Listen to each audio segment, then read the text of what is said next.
MJM here. I'm in Plymouth, Minnesota for the Friday football feast.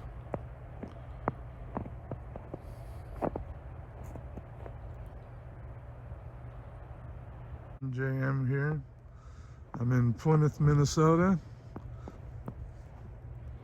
for the Friday football feast at Buffalo Wild Wings, Plymouth. It's about 6:30 in the morning for the first one here.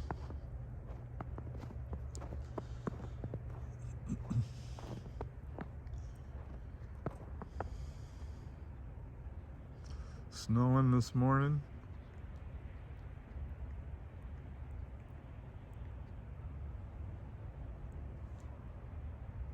Friday the 16th.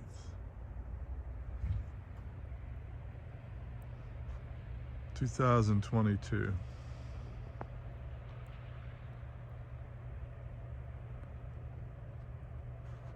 Beautiful winter wonderland.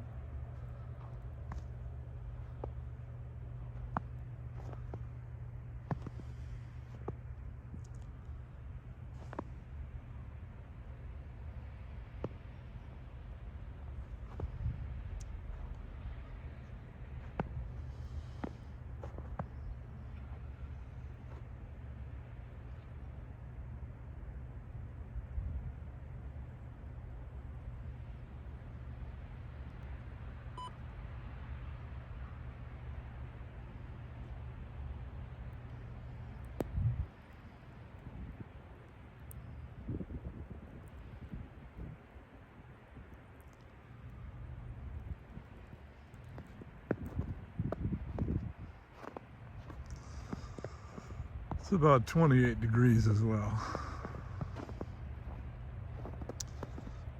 Light snow.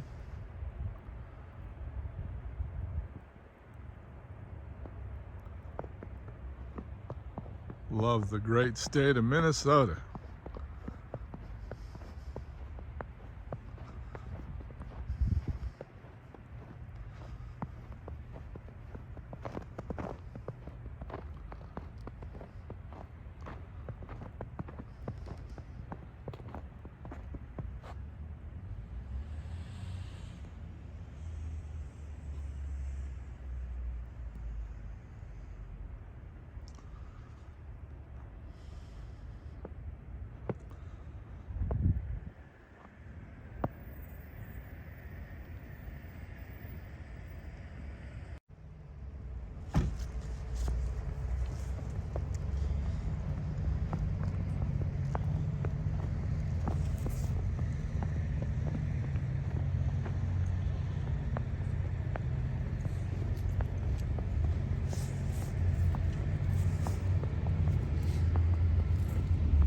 Morning.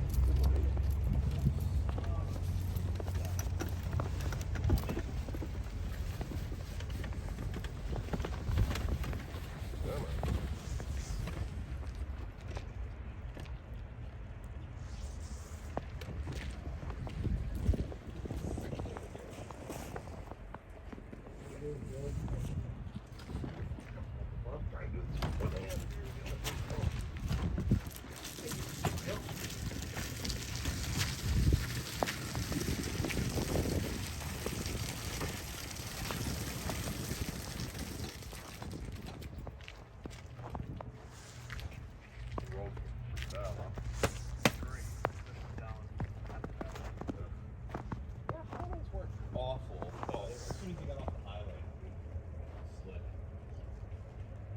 Number 13 today for me.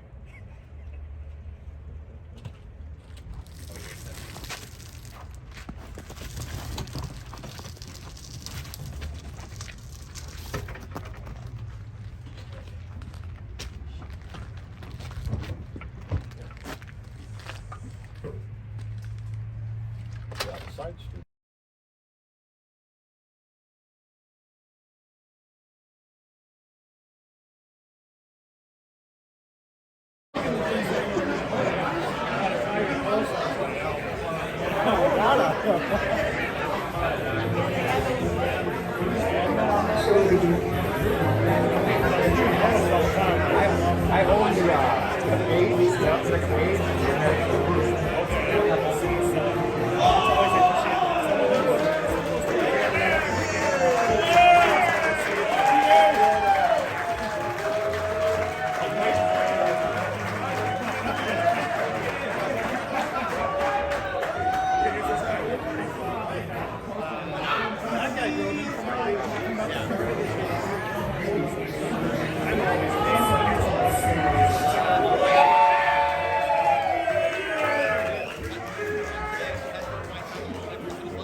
That's the one I'm thinking of. We hit somebody with the sauce pot. And we haven't seen the sauce pot since then. A lot of things changed now. Right. They were never designed to be thrown into the crowd. It's always the one person. Right.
Good morning and Merry Christmas, Buffalo Wild Wings, Plymouth. Welcome to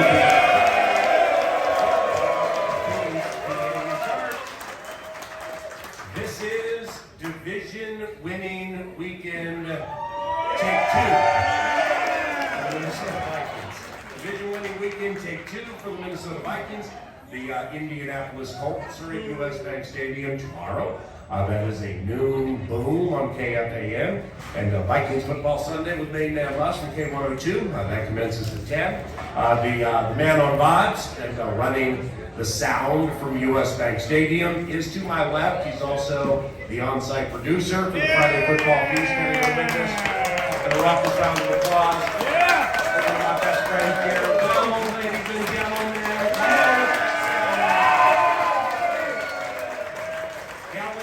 With the street team, ladies and gentlemen, let's go on out over there. And PA Charch and the co-host of the Friday Football. Nordo produces at KFAN. Round of applause for that.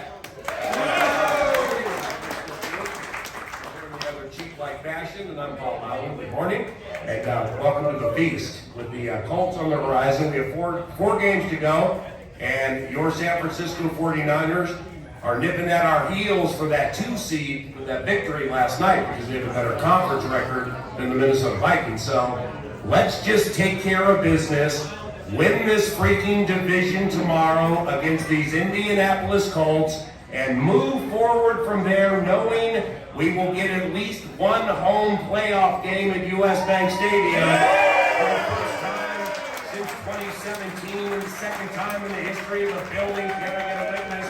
Raucous round of applause for that.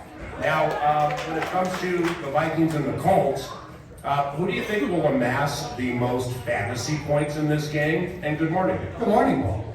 Dalvin Cook's going to be the fantasy winner of this game, Paul. It's been a series of grueling matchups for him against great run defenses, and the loss of Christian Darrisaw's brought his per carry average under 3. But it's all going to switch here. This is a very good pass defense for Indianapolis, and frankly, very bad run defense. And I think we're going to see a big Dalvin game. He's going to get a lot of work in this one. Colts are bottom 12 in rushing yards, bottom 12 in rushing scores, receptions, and receiving yards to running back. Yeah. In the 2 games before their bye, Indy gave up 6 rushing touchdowns in those 2 games and 5.5 yards per carry. A lot of science. That is a lot of data right there. It all points to a big game from Dalvin Cook. Now, did you feel Dalvin would have a big game against the Kitties? No, because the Lions had come in as such a hot run defense. I was very nervous about Dalvin Cook. Now ranked around 20th, I think. This week he's 4th. So really optimistic about Dalvin this week. Yeah, the outcome against the suddenly surging and ever improving Detroit Lions, well, that was negative and that was one thing. But there were a couple of things in that game that I believe are feast ovation worthy. And let's begin with Justin Jefferson's 223 receiving yards.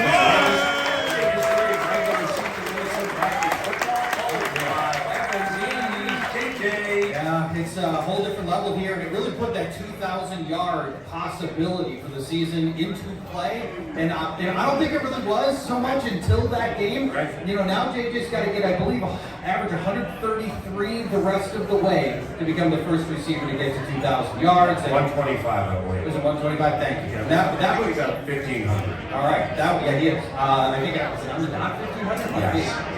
Yes. It's an extraordinary accomplishment for JJ. But I want him to get it in 16.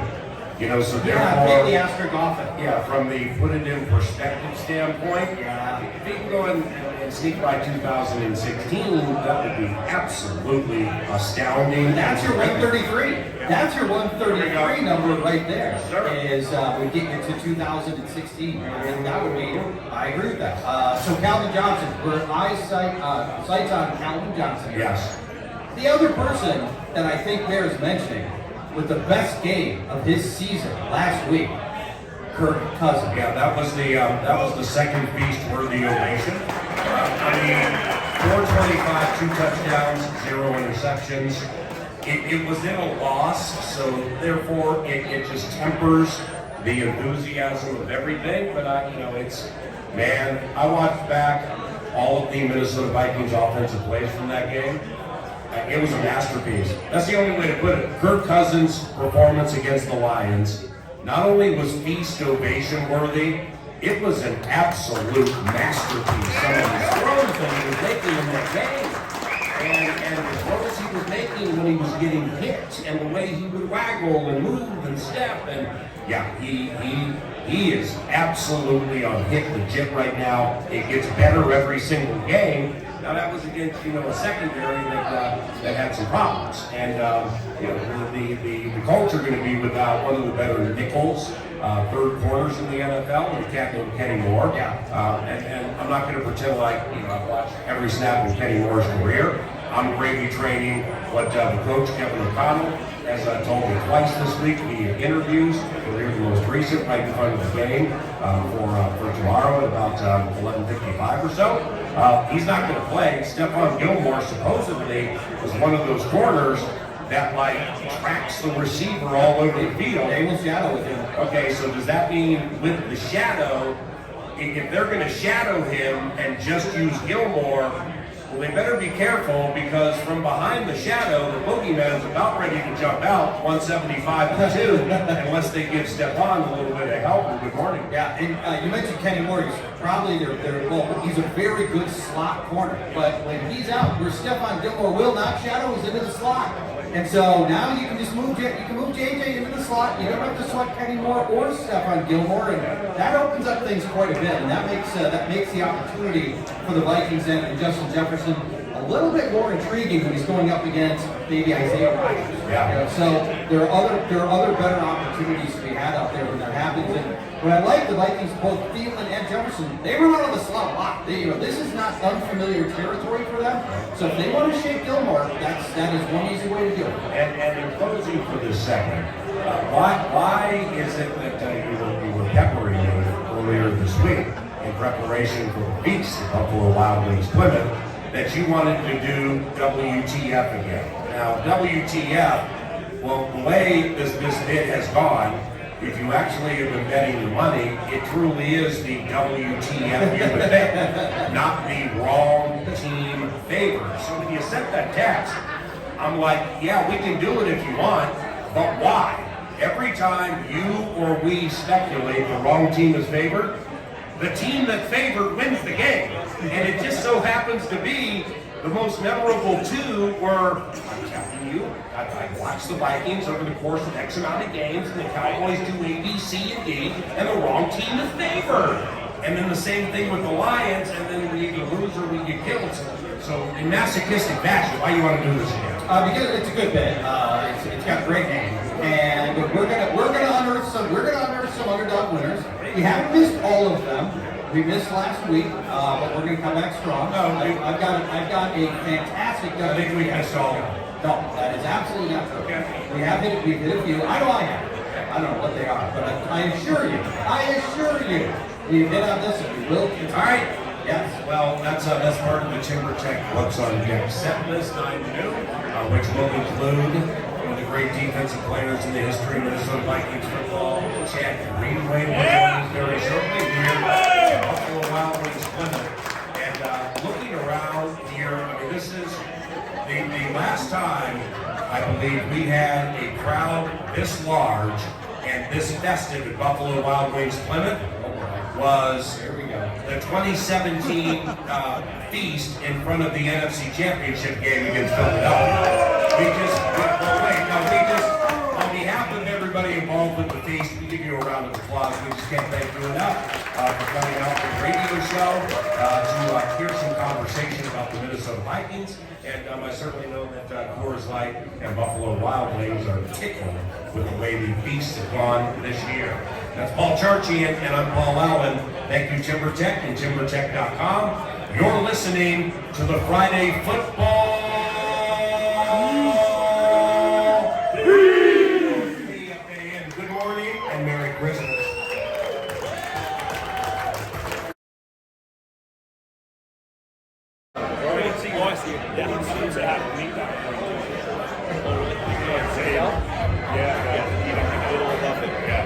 He's unbelievable. She's got no problem. What's that? She's got no problem. Yeah. He will make her the best athlete she's ever been. That's awesome.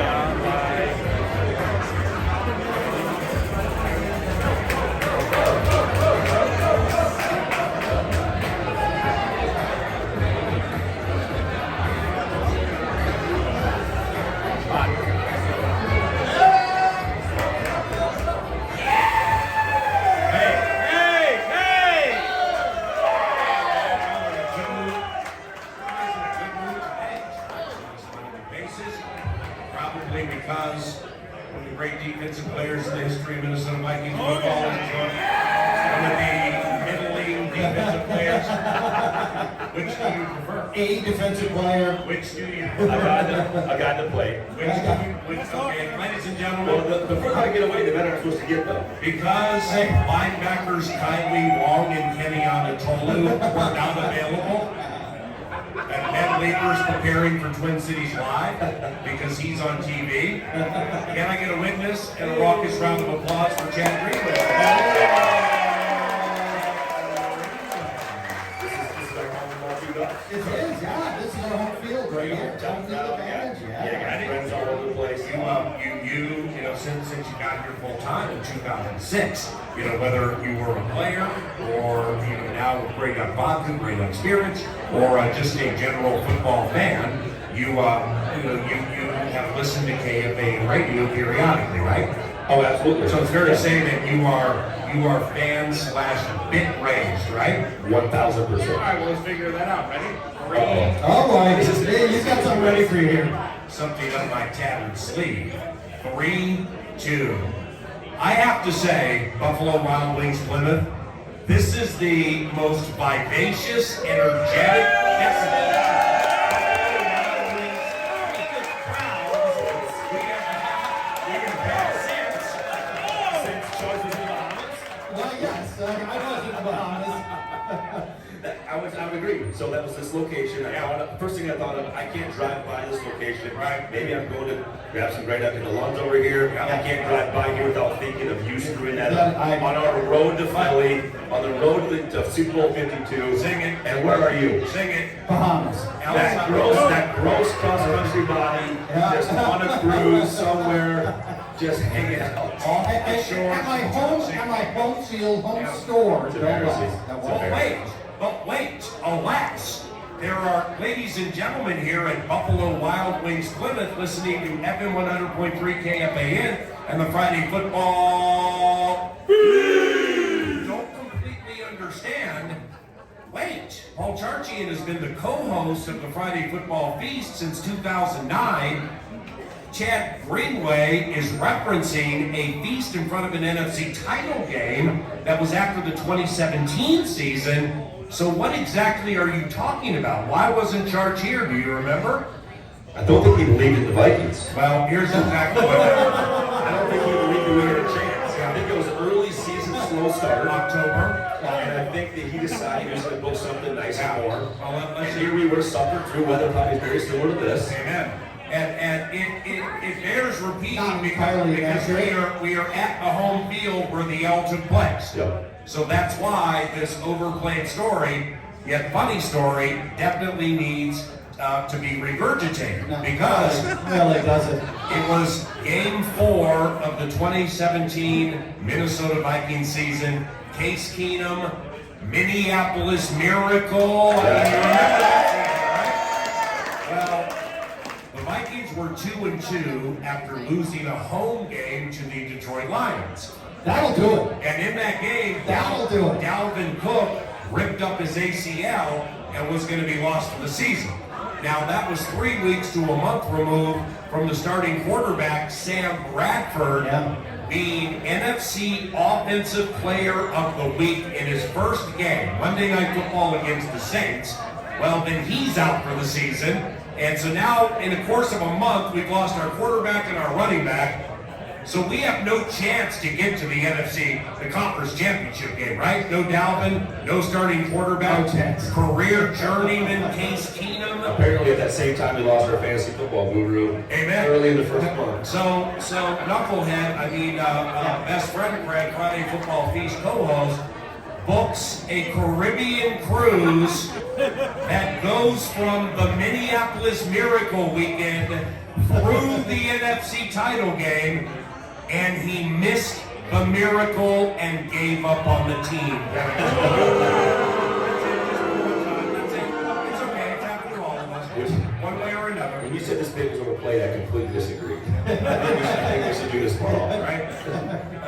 Now, We really shouldn't. Matt Ryan, quarterback for the Indianapolis Colts, somebody with whom Chad is very familiar. Yeah, you faced him many times. Well, the Matty Ice nickname, I mean, the whole ice part of it is law. So he's accountant Matt Ryan with the most interceptions of anybody in the NFL. He has the most turnovers of anybody in the NFL. He's given the ball away 18 times.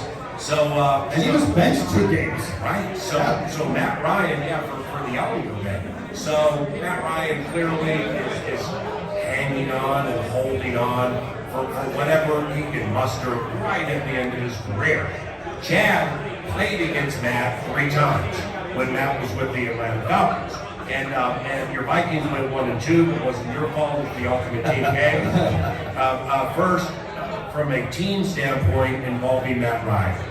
And from what I've watched this week of the Colts offense, Matt is in the shotgun a ton, and that gets to play action passing or lack thereof in the case of the Indianapolis Colts, because I just believe that, whether Matt's arms are about ready to fall off or he still hasn't been off this burger like him. The Matt Ryan's play action is that of National Football League legend. I mean, there are coaches for a decade and change who have said he turns his back on the defense as well, if not better, than most quarterbacks in the history of the NFL. Well, they rarely do it anymore. But like when you would play Ryan and he would turn his back completely on the play action, waiting for Roddy White or Julio Jones or whomever to put, or Levine Toy Low on the tight end. massage tackle, and being yeah, right, to bust off the right route. How tough is that to defend? It's tough. I think I agree with you in that standpoint. If you can put it in the shotgun, he's not an RPO guy. He's not going to run football and get a million tries. And I think when you allow him to go in the shotgun, you take away the mix of his game that he's really good at. And when you have a zone extended run game, which was the Falcons had back then, they had some power, they had some direct runs, they're more of a zone scheme. And also he's wide in the field, he has back turned to you. You have to believe that's a run. You take down the angle, you're going to make a play, but all of a sudden he pulls it. Right. His mechanics, his footwork, his fundamentals with the ball are incredible. I don't think he's put in that position enough now to make a defense guess. And essentially you have to read run and play run until you absolutely know the last second. And it's so hard to defend those bootlegs and that play action pass. That's what makes it so good. That's why there's mechanics from a quarterback standpoint and his ball handling. So I would just say, they're not putting him in the best situation to have success. And let's be honest with this game and the new head coach over there, if we get down to the final 3-4 minutes, we might have a good chance on clock management as well. Because he hasn't been the best of that either. I really love that guy, though. The final 2 or 3 minutes against his team scores 16 points again. Yeah. This receiver group does not have a Garrett. I mean, Michael Pittman, God bless him, the 2020 Valley wide receiver draft, he ain't that fast. And they don't have the complementary receivers that A, we just saw with the Kitties, and B, we kind of saw a little bit with the Jets. And Jonathan Taylor, that's a different story. But nevertheless, it's receivers running all over the field doing that 4-3 thing. That's not that great. That's not them. These are not those guys. The thing we want to talk about here today is the defense. Everybody in the state of Minnesota is talking about, every Vikings fan is concerned about it. And rightfully so. Because there's one thing that can derail this start right now with 10-3, and that's the defense that can't quite figure it out. I think what you have to look to is the play calling and what we're doing defensively shows me that the coaches aren't confident who we have covering the back here. We're playing so little man-to-man coverage. To be honest with you, in the NFL, if you can't buckle up and play man-to-man on 3rd and tight, 3rd and 5, 3rd and 4, 3rd and 6, and press somebody and be confident in the line of scrimmage, man, I feel like you're going to have a hard time getting off the field with 3rd down, and that has been very apparent. And these gashes up the middle of the field, I mean, several reasons for that. But to me, number one is middle pressure of the defensive line. We have to get people at the quarterback's feet, make him bubble out, make him uncomfortable, let our guys on the outside work. I've got some stats for you on this very topic.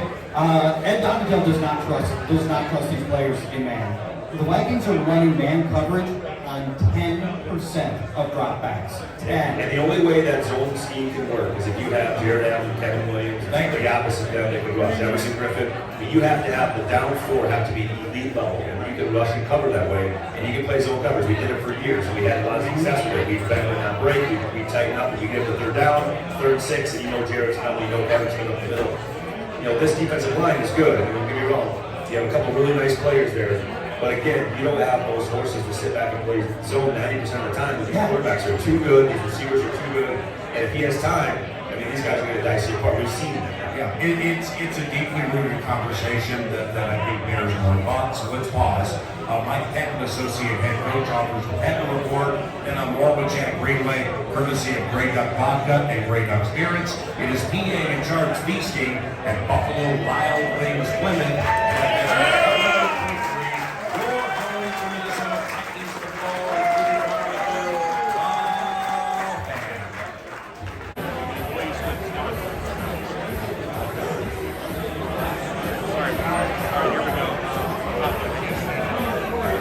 So, you had a game against the Atlanta Falcons and Ryan, quarterback for the Indianapolis Colts, and the Bulls on the KFAN. He had 16 tackles. It was a 2011 game, bad season. You guys lost a close game. I think at that point you were 2-9. Something like that. But you had 16 tackles and a quarterback hit on Matty Ice in 2011. A, do you remember the game? And B, is that the most tackles you ever had in the game? 16. I remember the game. Another fun fact for Falcons is my first start ever was against Joey Harrington in the Falcons. And which was just I was most nervous I've ever been in an NFL game. I never go back up injury. That was just a fond memory. You remember the swing pass right to Adrian? No. Yeah, Adrian's first touchdown was a receiving touchdown. Doesn't that turn out to be ironic? Yeah, it really does. with defensive At the end. time, we're like, oh man, our screen pass, we are Go. going to wreck teams for a decade. Defensive end Jamal Anderson trying to run him down from behind, and he couldn't hit him in the place which was super high. Yeah, That was the first game. to answer your second part, I had 23, I think, against the Raiders. They were on the same year.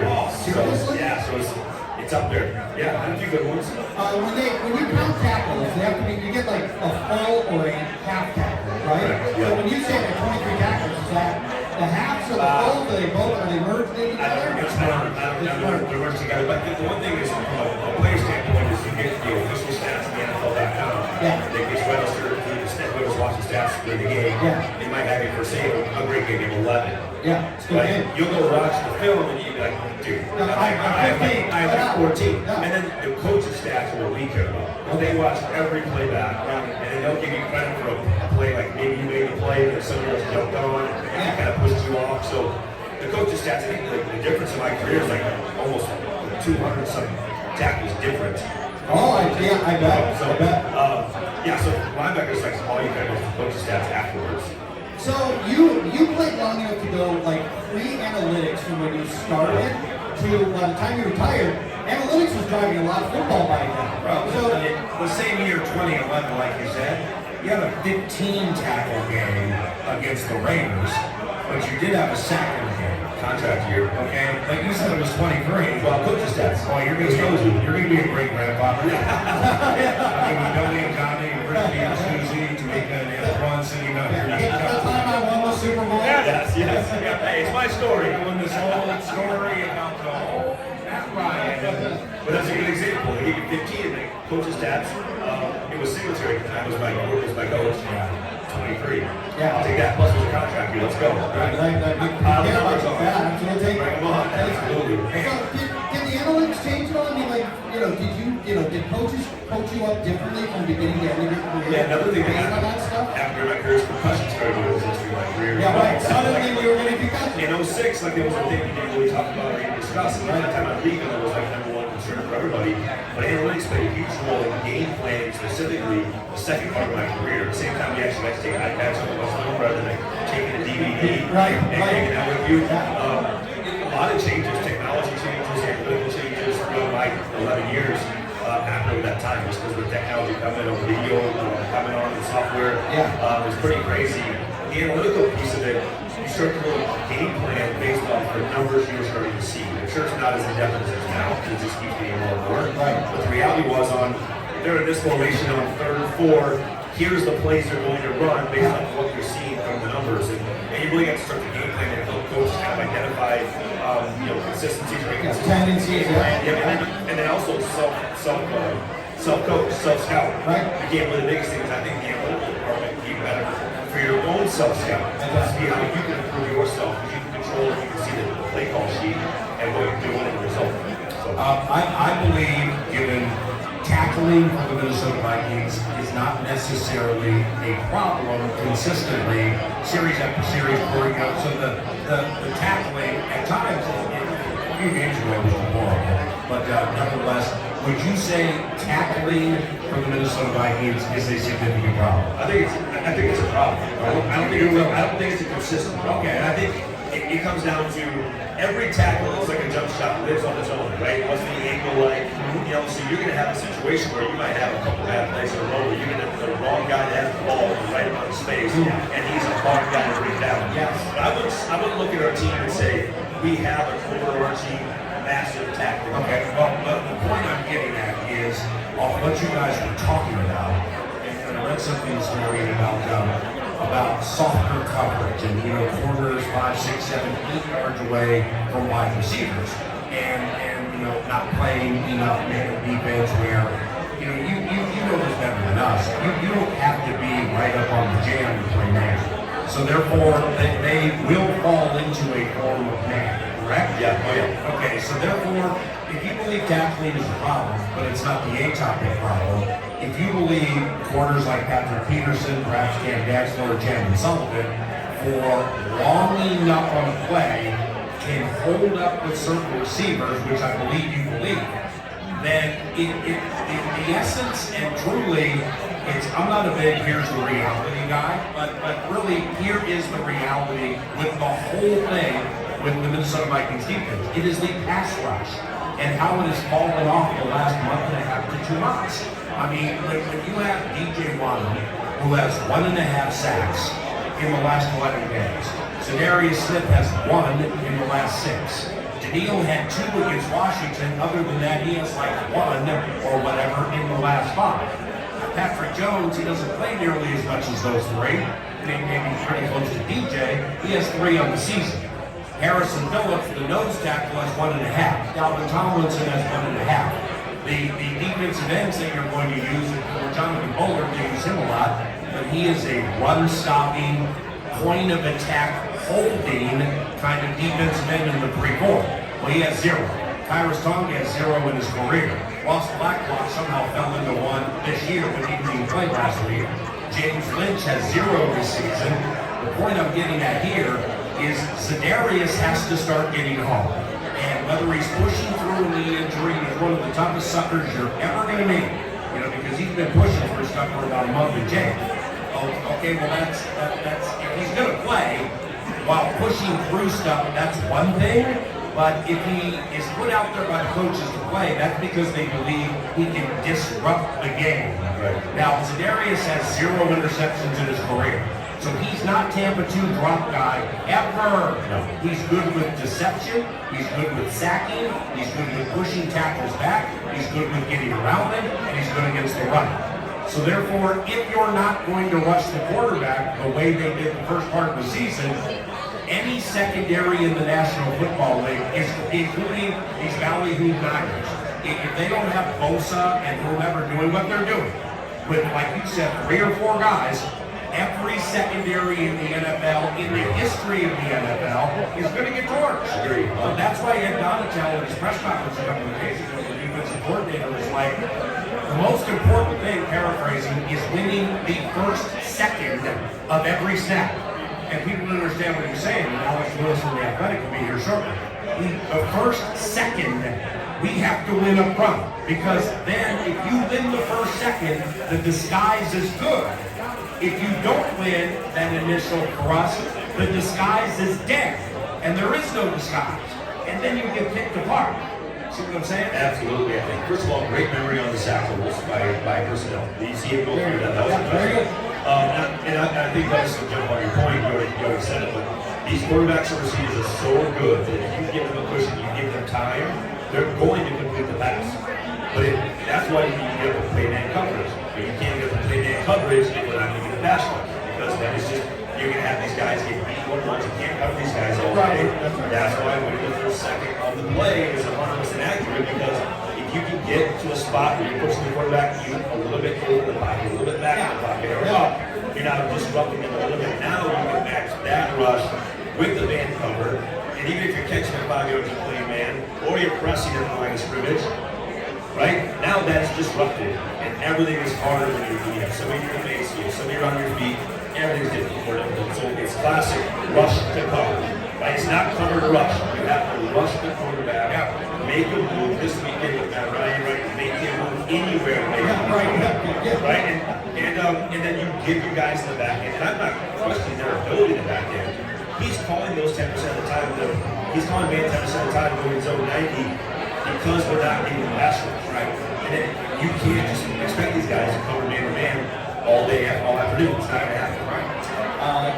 Coach, give me sack totals. Some people like being inclined to say, well, there's sacks, but there's also hits and hurries and things like that. But the reality is, you want the sacks. Yeah, because that's the quarterback still has the ball. Yeah, and you just subtracted 5 yards, 6 yards, 10 yards off of that play. Drives of the sack are roughly double what leading to the result of a run. And that's you need to be, you gotta finish it. What you said is pressure, and I'm very, very glad you said it.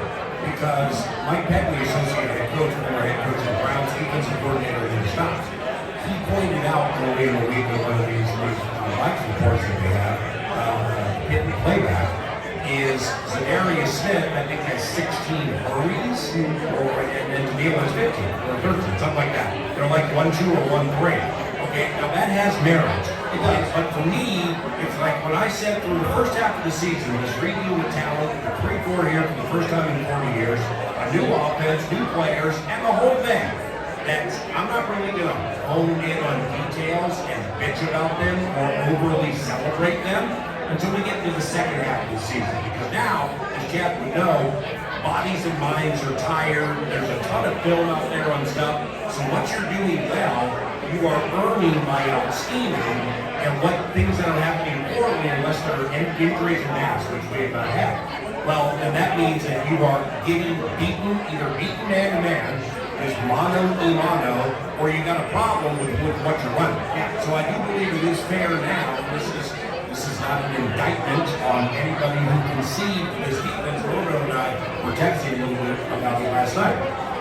It is to a certain extent, I believe, fair to say that it's when you guys or people talk about put players into the scheme that fits them best, as opposed to forcing what you know best on others who either haven't done it, it doesn't fit well with them, they're not good enough, they're bought to play it, and with the 3-4 situation, you know, I started thinking like, you know, if you run a 4-3 here, okay, Neal's left defensive end, let's say DJ Watt was right defensive end, Phillips and Tomlinson in the middle, Tonga and whomever is the backups, and then you get Zedarius on one side, Hicks on the other, and Eric in the middle.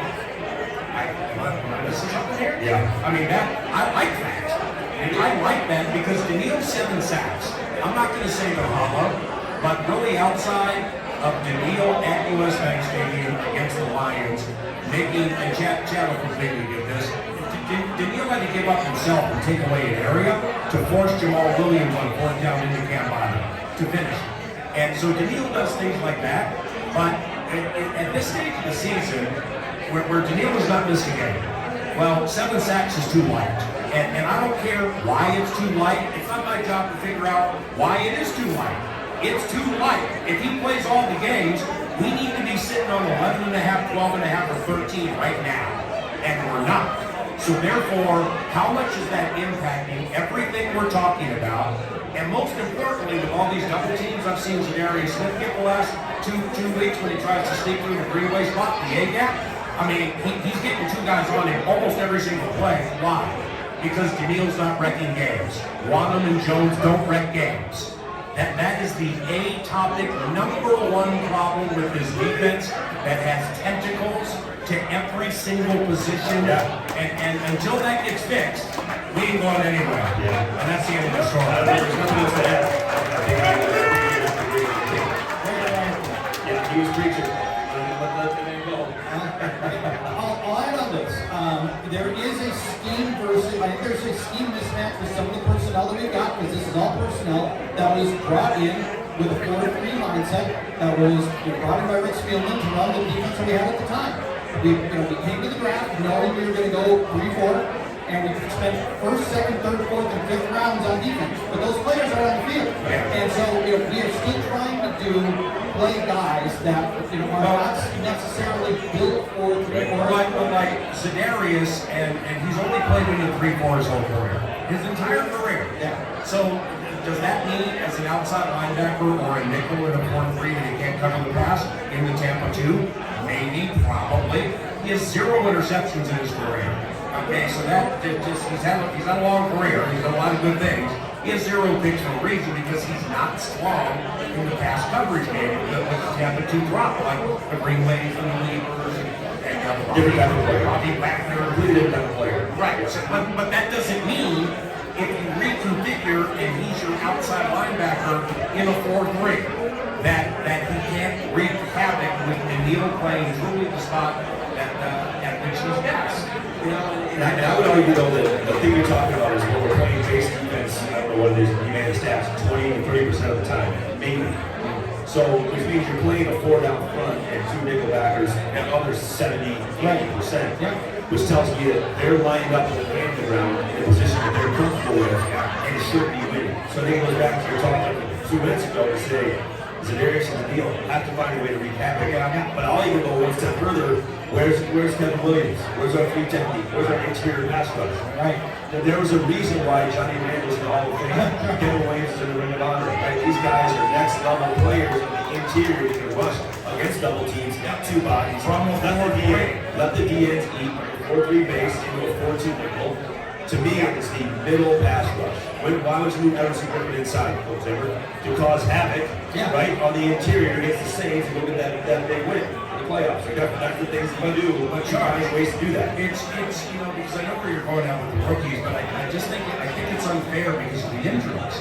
Like, I saw your tweet within the last couple of weeks about the draft or defensively, whatever, just absolutely offering the lift back. Yeah, well, I mean, Lewis broke his leg. Andrew Booth IR, Caleb Evans IR.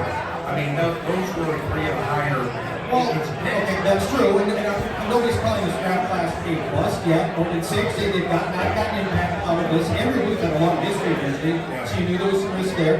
Lewis No production. When Lewis was healthy, there was no talk about him earning a spot into the starting lineup. He got beat in training camp by Vikings. He did. Completely beat. And he was a first-round pick. So, again, not saying it's a bust, but I think it's fair to say, to this point, this draft class has not yielded any kind of tangible help for this team. And it goes back to the main point you brought up right away, is the personnel we have doesn't match the scheme we're trying to fit into. So to me, coaching is about taking the people you have and bringing them in their best positions to win. It goes back to, I don't care what level you're coaching, what sport you're coaching, you coach the players and personnel you have. And I think that's, and again, when you draft guys that you drafted, you're not drafting 3-4 outside linebackers, the guys you mentioned. None of those guys are that position. We're drafting back-end guys, we're drafting safeties, we're not drafting these big body outside linebackers or defensive ends to aid that. So maybe it was just a miss, maybe they thought these guys would translate better than they have. But again, we're 10-3, you can't panic, right? Let's right the ship. We're 10-3 with the defenses historically the worst record we've ever had. Last point for the game changer. If I were to make one change for what I see based on this matching what my personnel gives me, Camden and Patrick Peterson are physical cornerbacks. They're strong guys, they're bigger cornerbacks. I would get them close to the line of scrimmage and let them play more press. And I think they're built for that. And when they're starting every play 8 yards off. It goes back to the same thing. But if you're not rushing the quarterback, that's going to be a 70-yard touchdown. But we're giving that up anyway. That's what I'm saying. Not the 70. I would rather give up those and take the L's, but at least trying to put our best foot forward by pressuring and making them make plays, by making that receiver beat IDB time and time again with the safety at the top. I'd rather do it that way than just sitting back and let it finish. PA Charch and Jet Greenway, ladies and gentlemen, bring up Margaret, bring up Spirit. Yeah, we'll be over at High Beam Plymouth, 4:30 today, signing bottles. These are really good. 4:30, yeah. 4:30 to 5:30, High Beam Plymouth. Come get it. All right, Jay Greenway, ladies and gentlemen, South Fire.